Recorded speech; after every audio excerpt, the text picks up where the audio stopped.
ওই সংখ্যায় কম সংখ্যালঘু যারা তাদের পক্ষ নিয়ে ওই সংখ্যাগরিষ্ঠ মুসলমানের বিরুদ্ধে মামলা দেব কেন? তারা তাদেরকে আমানত হিসাবে চেয়ে চেয়ে রাখলো না, বলো আমি। কত বড় কথা বলেছেন। আর সেটাও তো তাই, আমরা মুসলমান তো তাই প্রমাণ করে দিয়েছি। এই বাংলাদেশের ৯৯ জন লোক মুসলমান, বাকি ৮ জন হলো হিন্দু, বৌদ্ধ, খ্রিস্টান, জৈন, পার্সি, নিগুষ্টি, পাহাড়ি, গারো, সব মিলিয়ে ৮ জন। এই যে ভাই,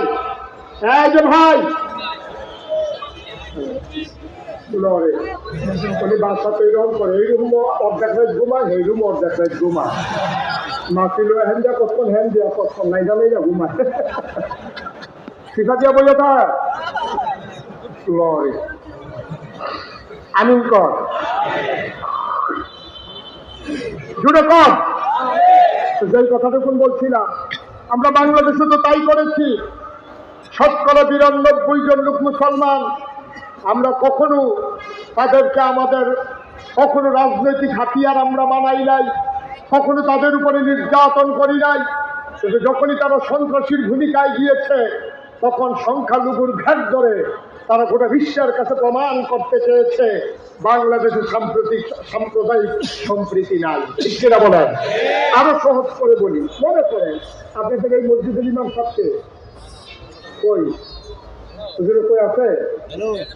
এখানে নাই। আচ্ছা, মনে করেন উনি আপনার মসজিদের ইমাম, কি নাম আপনার? তালিম হাসান। মনে করেন তালিম হাসান ভাইয়ের 4 জনে মারতে আসছে। কয়জন?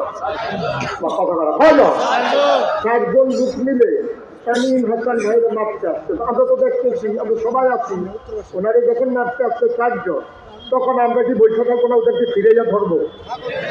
যখন ওরা মারতে আসছে, তখন আমরা সবাই মিলে গিয়ে ধরছি ওই 4টারে ধৈর্য যখন পিটা শুরু করছি। একটা চিল্লাই চাষার করতেছে, আমি কি লাগাইছেন কৃষ্ণবন্ধুরা তো ভালো মানুষ, হ্যাঁ, কলা বাগান মাঝের ভিতরে ফেলাইয়ে এতিম বাচ্চাটারে পিটাইয়া কি কারবার করলো?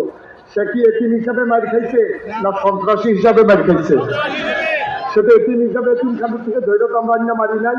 সে যখন হাসান ভাইয়ের মারতে আসছে, তখন আমরা ফিরাইছি। ফিরানোর কারণে ওই সন্ত্রাসীর ভিতরে কে এতিম ছিল, সে হিন্দু ছিল, এটা আমাদের দেখার বিষয় ছিল না। তখন এই 4 জন কোন গোষ্ঠীর, কোন দলে, কোন এলাকা, বাড়ি কোথায়, কোনো কিছু আমাদের দেখার সম্ভাবনা সুযোগ ছিল না, কারণ ওরা তখন সন্ত্রাসী। ঠিক কিনা কম?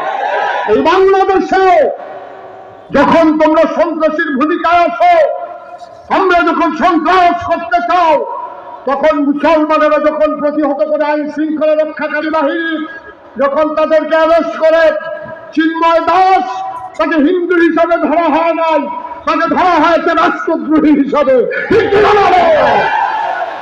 রাষ্ট্রদ্রোহী কাজ করবা, তুমি হিন্দু হওয়াতে ধরা যাবে না, এই আইন পাইছো কই?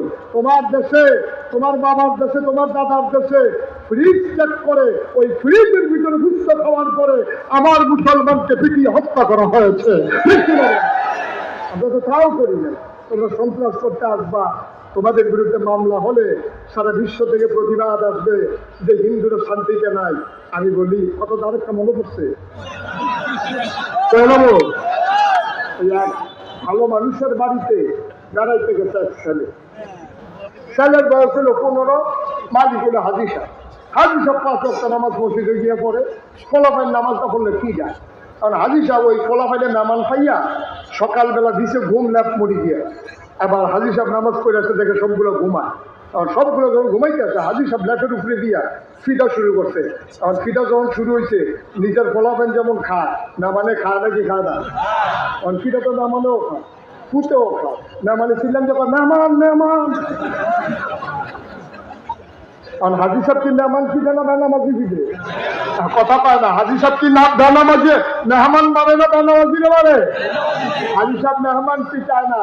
এখন যদি তুমি জিঞ্জিরে হোটেলে বইয়ে বইয়ে পুরি খাওয়ার পাও যে হাজি সাহেব এত ভালো মানুষ, মেহমানদের ফিটটা তুষ করে লাইছে, হাজি সাহেব মেহমান পিটায় না, হাজি সাহেব বেনামাজিকে পিটাইছে।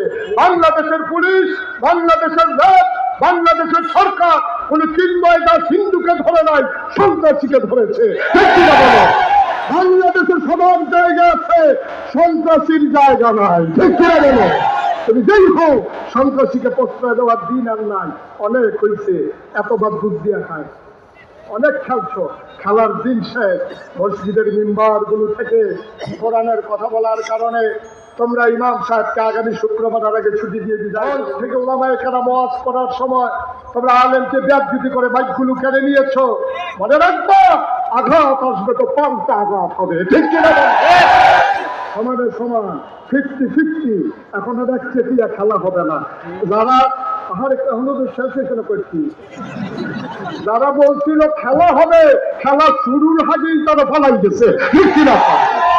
কতবার করে খেলা হবে খেলা হবে, ওর ফলাফলে খেলতে নেমে হাতে নাই।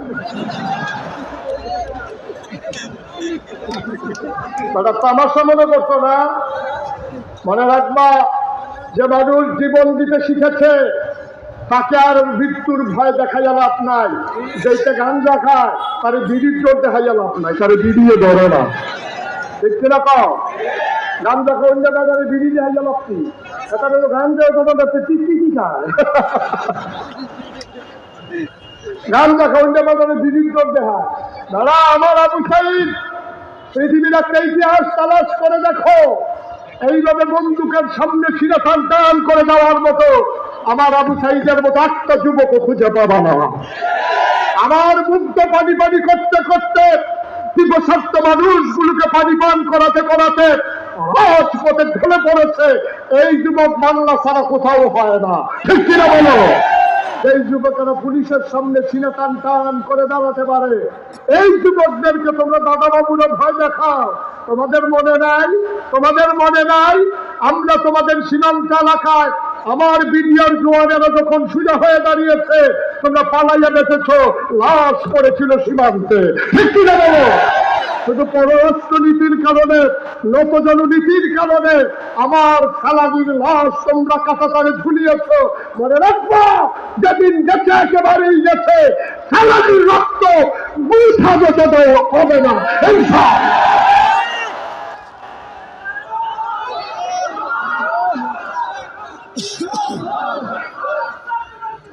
সবাই করে না, আবেন কষ্ট হচ্ছে না? ছেড়ে দেওয়া দরকার। আবার আসবো ইনশাআল্লাহ। দেখা হবে ময়দানে, কথা হবে কোন এক মাহফিলে, দেখা হবে ইনশাআল্লাহ রাজপথে। বাধা আসলে তো লড়াই হবে। 1 ইঞ্চি জায়গা বাংলার যুবকেরা ছেড়ে দেবে ইনশাআল্লাহ। আল্লাহ যেন হেফাজত করে। সবাই পড়া আমিন, জুড়ে পড়া আমিন।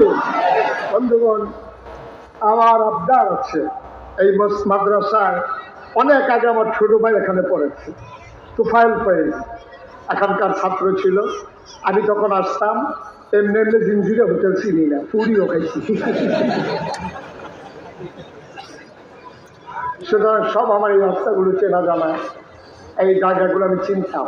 এখানে আসতাম, অনেক বছর পরে আমার পুরনো স্মৃতি আমাকে নাড়া দিয়েছে, আমাকে জাগিয়ে দিয়েছে। এই রাস্তায় আমি অনেক হেঁটেছি, এই স্টাফ কোয়ার্টারের ভিতরে আমি অনেক ঘুরেছি। তখন আমার চিনতাম না, আমিও আপনাদেরকে চিনতাম না। এখন তো আর হাঁটা মুশকিল, গরমের ভিতরে মাফলার দিয়ে আপনার সাইডা মনে লাগে, বিপদে আছি সাংঘাতিক। আল্লাহ যেন হেফাজত করে। সবাই করে আবেন। আসুন সবাই মিলে দেশটাকে একটু ভালোবাসি, সবাই মিলে একটু তিল করে দেশটাকে গড়ে তুলি। যে দিন গেছে একেবারেই গেছে। 53টা বছর হলো আমার দেশটা স্বাধীন হলো, স্বাধীনতার স্বাদ আমরা পেলাম না। এখনো দুঃখী মায়ের চোখের পানি মুছে দিতে পারলাম না, এখনো বিধবা মায়ের মুখে হাসি ফুটাতে পারলাম না, এখনো নারী তাদের যে অধিকার পেল না, এখনো ছাত্ররা বৈষম্য বিরোধী আন্দোলন করা লাগে, এখনো আমার রিক্সা শ্রমিক জনতা একবেলা 2 বেলা না খেয়ে আঘাতে খেয়ে তার জীবন ধারণ করতে হয়। আসলে বৈষম্য বিরোধী একটা বাংলাদেশ ঘুরে সবাই মিলে এখানে শ্রেণী বৈষম্য থাকবে না, কেউ শোষক আর কেউ শোষিত হবে না। এখানে রাজা আর প্রজার ভূমিকায় থাকবো না, প্রভু আর ভিত্তের ভূমিকায় আমরা থাকবো না।